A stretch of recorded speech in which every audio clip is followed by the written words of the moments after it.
Thank you so much for the kind invitation and for this wonderful conversation. Very important conversation indeed.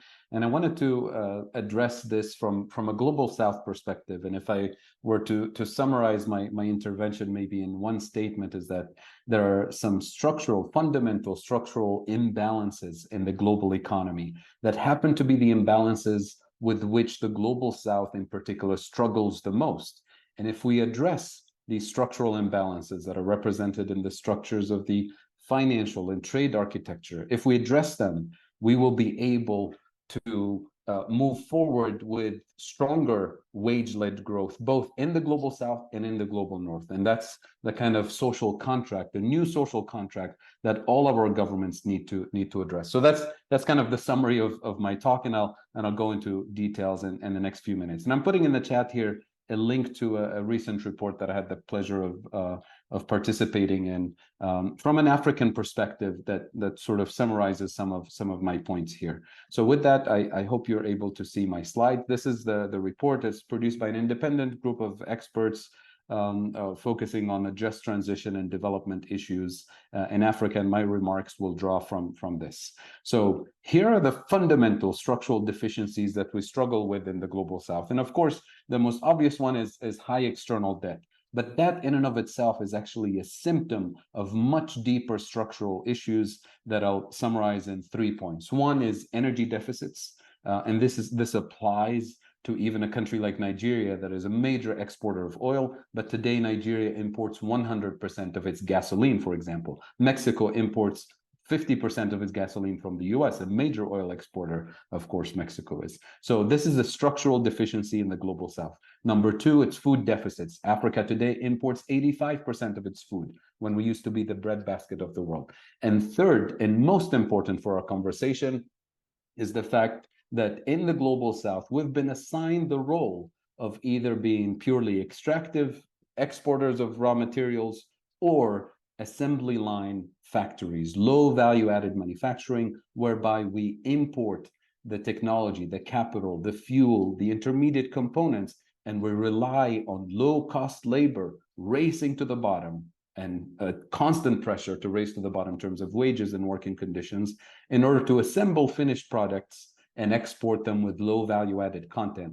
So with low value added content of exports and high value added content of imports, no matter how much you double and triple and quadruple your exports, you're constantly digging yourself deeper into that structural trap. So you put these three together and you have structural trade deficits. And as you all know, a trade deficit weakens your currency relative to the dollar, relative to the euro. And with a weak currency, everything you import the next morning, whether it's food or fuel or medicine, is going to be more expensive. And that applies pressure on, creates social instability, political instability, economic instability. So what do our governments typically resort to as a band-aid solution, immediate intervention? Two things. We subsidize food, we subsidize fuel, and we ask our central banks to borrow dollars and euros in order to artificially stabilize the exchange rate. And that artificial stabilization obviously creates this vicious cycle of the external debt that we struggle with. So when you look at these structural deficiencies, the solutions sort of impose themselves right there. And I'll get to the solutions and I'll link to how this is going to be a propeller of wage growth, both in the global South and in the global North, as in rebalancing the global economy.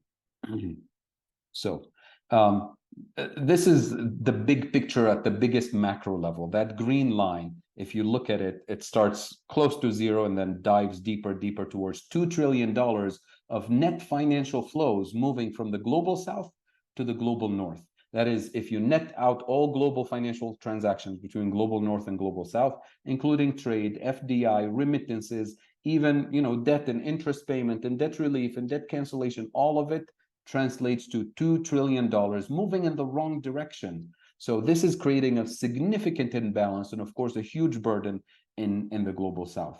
And if you summarize it in the context of the climate conversations, and I'm speaking to you here in Nairobi at the Africa Climate Summit, you have $2 trillion moving in the wrong direction. You have a promise of $100 billion that was never delivered, and some of it was delivered in the form of loans, actually. And you have the Green Climate Fund that today has roughly $12 billion the last time I checked in it, which is peanuts compared to the needs. And then you have the loss and damage fund, which has $0 in it. So these are fundamental imbalances that need to be addressed if we're going to address the polycrisis that we're dealing with on the climate, on the development, on so many fronts. And this is just for you to eyeball the problem. This is just Africa as a whole. Eyeball the content, the composition of Africa's exports. It's low value added extractive industries essentially, and the exports are $585 billion. This is pre-COVID. I picked 2019 on purpose so we avoid the COVID situation. And this is Africa's imports, 737, so a structural deficit, and the composition is clearly much more sophisticated, high value added content manufacturing. So that's, and I can go country by country, show you these images and show you the details, and it's a fundamental structural issue. So the solutions, and this is where we can get to the wage-led growth and to the actual rebalancing of the global economy. South-South strategic cooperation in terms of investments in these three key areas: food sovereignty, and that doesn't have to be at the national level. Some countries just cannot have self-sufficiency in food and energy, but at least at the regional, sub-regional level. Renewable energy sovereignty, so we can leapfrog into a sustainable, prosperous energy system. In this continent, we have 600 million people today who have no access to electricity to begin with, and 970 million people on this continent who are inhaling toxic fumes because they have no access to clean cooking technology, and mostly women and children for indoor air pollution. High value added industrial policies. This is where we can leverage the tremendous resources and capabilities that we have in the global South.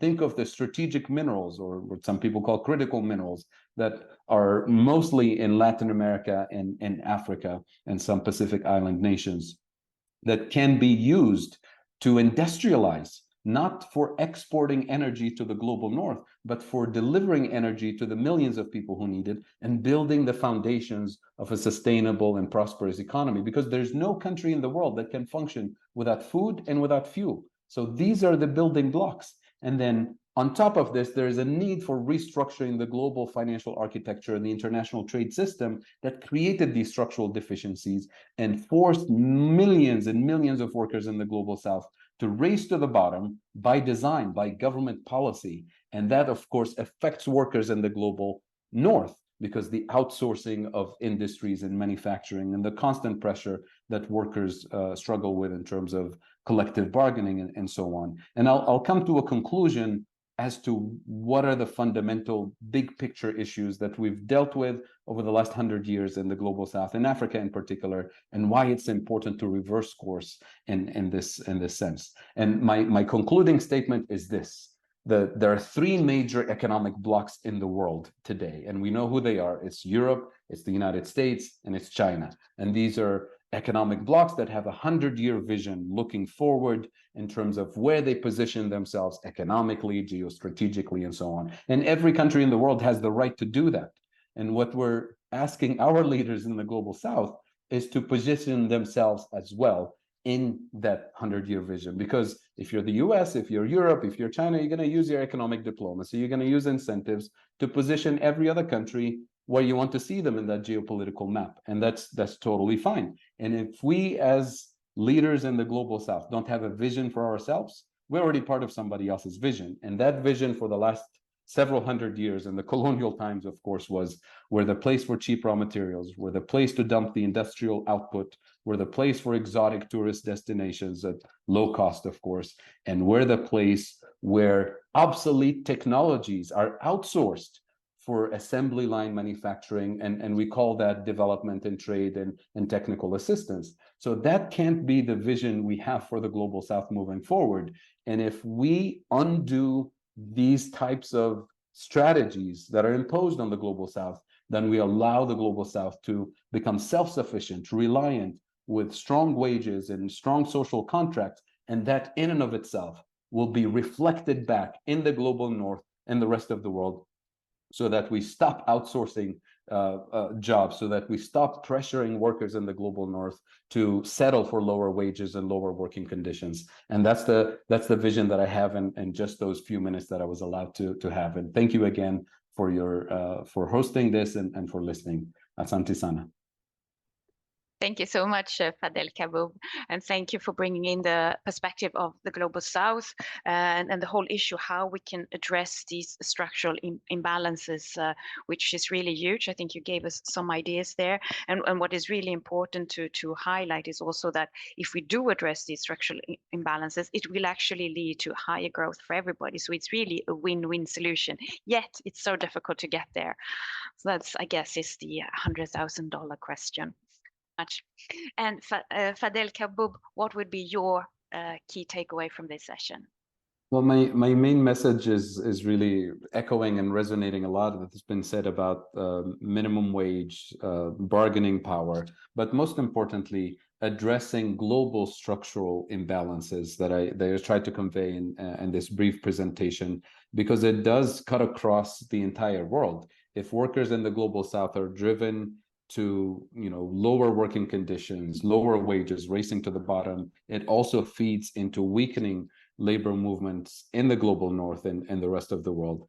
And if we're not addressing the structural issues that force countries in the global south to race to the bottom, I'll give you just one example. Tourism is often sold to us as the solution, right? That's going to generate jobs, it's going to generate foreign currency reserves, which our countries need, and so on. But tourism, when you bring millions of tourists and you don't have food sovereignty or energy sovereignty, you have to feed them. So you have to import more food. You have to import more energy to heat and cool the hotels, to transport the tourists. So you drive yourself deeper into that trap. And then you have to lower wages because you're competing with other workers across the entire region. And with those lower wages, now you have to subsidize workers so that they survive. You have to subsidize their food, their fuel, and you drive yourself deeper into that external debt problem. When you link it to workers in the global north, all of that deindustrialization that happens in the global north is at the bottom of the value chain, and that's called development in the global south. So the restructuring that is required is a win-win for workers in the global north and the global south. So pushing workers to unite around these questions and asking and demanding that our governments within the G20 and beyond coordinate this global restructuring as we address climate change, because all the solutions that I propose today are climate solutions. They're not just development solutions. And that's a win-win for everybody. Thank you again for hosting this conversation.